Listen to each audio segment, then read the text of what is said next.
This episode is sponsored by Celestron, manufacturer of high-quality telescopes and an industry leader in developing exciting optical products with revolutionary technologies. I'm Kelly Beatty of Sky and Telescope magazine, and tonight we're going on a tour of the stars and planets that you'll see overhead during October. In the minutes ahead, we'll ponder the moon's whereabouts, spot a fast-moving comet, learn what Andromeda and Pegasus have in common, circle around the pole star Polaris, and watch for meteors shed by Halley's Comet. So let's get going. Come along on this month's Sky Tour.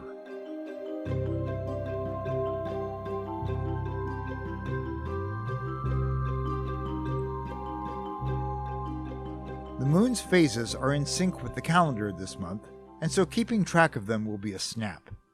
We start October with a new moon on the 2nd.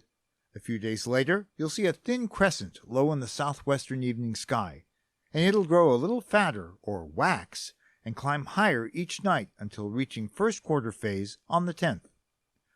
After that, the waxing continues until full moon on the 17th, known traditionally as the full hunter's moon.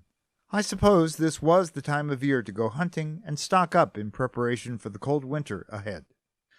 After that, the moon rises later and later after sunset, with its sunlit face getting thinner and thinner, or waning. It reaches last quarter early on the 24th. By then, you'll see the moon more easily before dawn. It's easy to think of the moon as just a circle in the sky, but really it's a sphere, and its changing shape has nothing to do with Earth's shadow, as some people mistakenly think.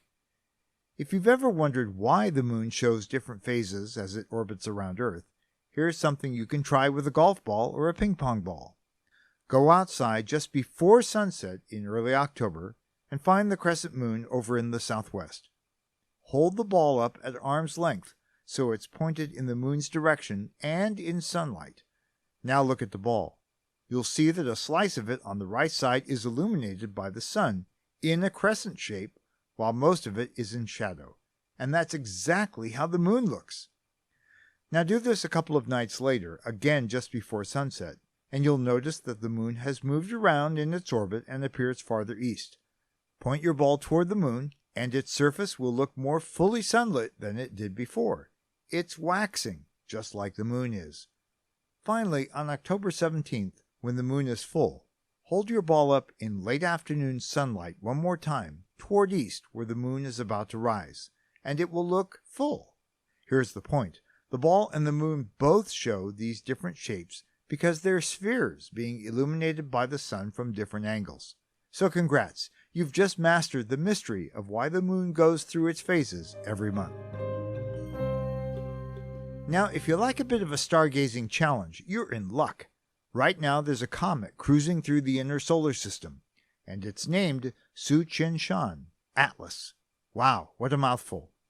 Tsuchinshan is the traditional name of China's Purple Mountain Observatory, and ATLAS stands for the Asteroid Terrestrial Impact Last Alert System in South Africa.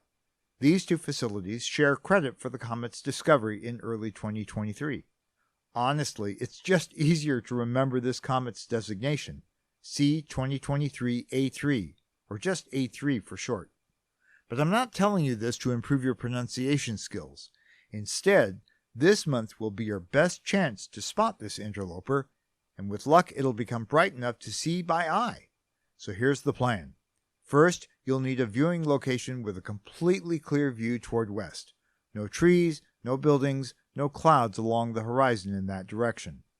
Start looking for the comet around October 13th, or a couple of days sooner if you've got super clear skies. Watch where the sun sets and remember that spot. That's west, more or less.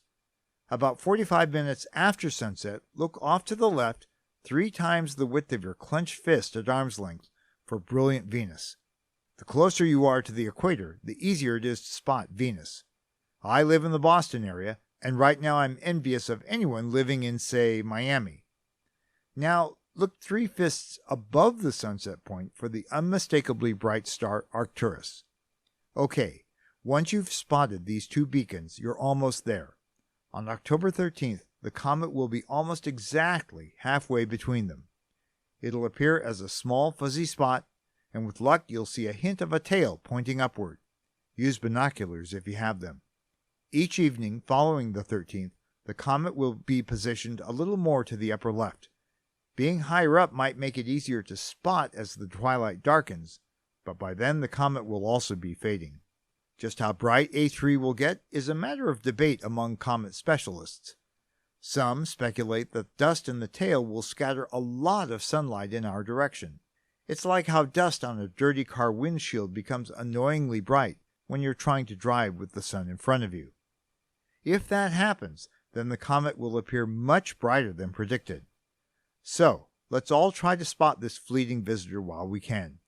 For more information, head to skyandtelescope.org for the latest news. And don't forget to practice your pronunciation. It's Comet Tsuchinshan, Atlas. I've got 3 other bright planets to track down, starting with Saturn. It's now a steady presence over in the east after sunset, and it'll gradually shift westward as the weeks go by. Saturn is a little fainter than usual because its brilliant ring system is tipped almost edge-on to us right now, so they're not adding much to the planet's overall brightness. If you need help finding Saturn, it'll be just to the left of the Moon on the evening of October 13th, and just to its right on the 14th. Jupiter and Mars are trailing behind Saturn in the sky right now. Jupiter climbs over the eastern horizon by about midnight in early October, but by 10 p.m. at month's end. It's unmistakably bright. You can't miss it. Mars comes up a couple of hours later, situated to the right of the stars Castor and Pollux in Gemini, and to the left of Orion, all rising together in the east. A couple of months from now, this panorama of splashy planets and stars will be above the horizon at nightfall, and that, dear listeners, will herald the coming of northern winter. Aside from Arcturus, are any other bright stars in view? I'm glad you asked. Look for the great square of Pegasus rearing up in the east as it gets dark. It's about 3 fists to the left of Saturn. The square, which looks tipped up on one corner, represents the body of the mythical horse which, right now, is on its back in the sky. Seems the gods never got around to finishing Pegasus. It's got a neck and head extending off to the right, and its legs are sticking up toward overhead, but this horse has no behind. It ends at the square's left corner, a star called Alpheratz, or Alpheratz, depending on who's saying it. The gods got a little crossed up here. Alpheratz is actually the anchor star for the constellation Andromeda, which extends off to the left from that point. Now make a generous quarter turn to your left, so that you're facing northwest. See anything familiar over the horizon? It's our old friend the Big Dipper. We're used to seeing it higher in the sky, but here it's not as far above the horizon. Actually, in this pose, it's easy to see how the Dipper is just part of the larger star pattern tracing out the Great Bear, Ursa Major. The bear's pointy nose, marked by the star Musida, is about 2 fists to the right of the Dipper's bowl. The bear's legs dangle underneath, and the farther north you are, the more of them you'll see. Its tail is marked by the arc of 3 stars in the Dipper's handle. I've never understood why this celestial beast has a long tail, because real bears have stubby ones, and yet many widely separated cultures have recognized this general pattern of stars as a bear. Some historians think its origin as such might date back more than 10,000 years. Here's something else to think about. As the starry sky wheels around through the changing seasons, old constellations sink into the sunset, like the teapot in Sagittarius, and new ones, like Pegasus, rise in the east. But for star patterns like the Big Dipper, in the northern part of the sky, this seasonal shift becomes a slow counterclockwise rotation around Polaris, the North Star. Here's your word for the day: circumpolar, which is what astronomers use to describe constellations near Polaris that never rise or set. Polaris isn't the brightest star in the sky, but it's easy to find. Find the 2 stars on the right side of the Big Dipper's bowl. Now, draw an imaginary line through them and follow that line upward and to the right until you spot a medium bright star pretty much all by itself. And what might that be? Yep, it's Polaris, the North Star. Now use that clenched hand to measure 3 fists to the upper right of Polaris. you'll see a group of 5 stars crudely shaped like a 3, or maybe you'll see them as a broad W tipped up on its left corner. The whole pattern is a little bigger than your fist. This is the constellation Cassiopeia, who is a queen in Greek mythology. You'll see that Cassiopeia and the Big Dipper are situated on opposite sides of the North Star. So when one is high up, the other is low down. The Dipper dominates in spring and summer, while Cassiopeia rules in fall and winter. Now look to the upper left of Cassiopeia and above Polaris for a wide pattern of 5 stars looking a little like an upside-down house perched on the point of its roof.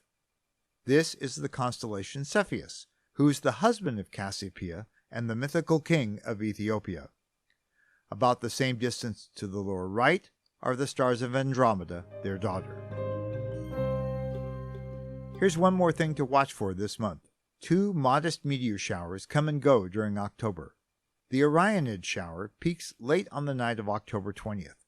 Now, Orion won't rise until 11 p.m., so that's the earliest you could hope to see any of these shooting stars, which are actually bits of dust shed by none other than Halley's Comet. So you might glimpse a few extra meteors per hour from a dark site late at night and in the hours before dawn. The other shower is called the Taurids, which are most active the last week of October through early November. Taurus rises in the east a little earlier, around 9 p.m., so keep an eye to the sky when you're out in late evening on Halloween. Thanks for letting me expand your celestial horizons for another month. If you want more tips for viewing the night sky, including a free interactive star chart for any time or date, check out our website, skyandtelescope.org. If you haven't already subscribed, you can find Sky Tour on Apple Podcasts, Spotify, Stitcher, or wherever you listen. And if you've enjoyed this episode, please leave a rating or review. It'll help spread the word about Sky Tour, and I really welcome your feedback. And if you want to explore the solar system and universe more deeply, check out the full line of binoculars and telescopes available at Celestron.com. Sky Tour is a production of Sky and Telescope, a division of the American Astronomical Society, and is produced by me, Kelly Beatty. Next month, I'll explain why Queen Cassiopeia is not a happy camper. Until then, I wish you clear skies.